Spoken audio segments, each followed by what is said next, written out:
So when you work out, sometimes you might think you can push an extra rep, but you decide to just stop pursuing for it.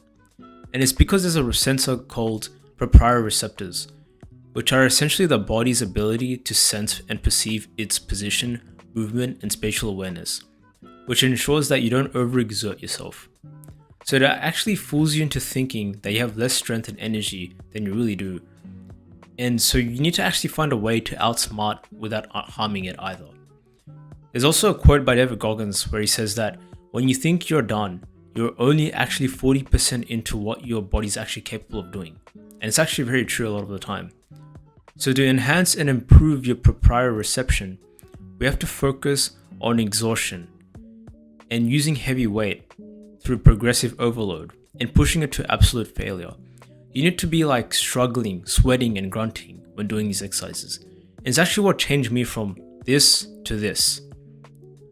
The main technique that I learned was breathing in through your nose whilst doing the eccentric motion, which is the lengthening of the muscle, with a 3-second tempo, and to ensure that you have very controlled reps. And also breathing out from your mouth with the concentric motion, which is the shortening of the muscle, with a 1-second tempo. And ensure that you obviously have controlled reps with the same tempo to create time under tension. And when you hit these max reps, to push even more beyond, you can try something known as bioreps, where you take a 10-second rest and you just push as many reps as possible, as clean, with the best form as well. This is something that I do quite often, especially in the last few reps. Just push as many as I can, even if it's 1 to 2, 3 reps. I just broke past my limit by doing that. And afterwards, you can also try something known as isometric exercises, such as holding a position. That's what it actually is.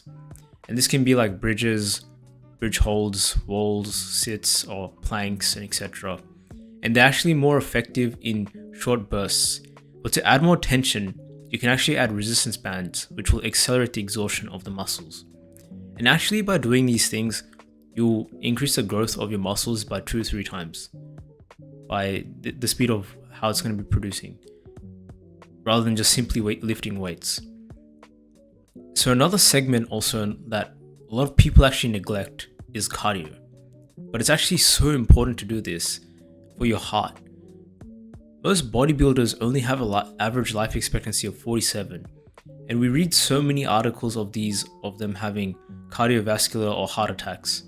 The most important part of cardio is varying intensity in interval training. If you do constant pace of jogging or running, you aren't even doing cardio.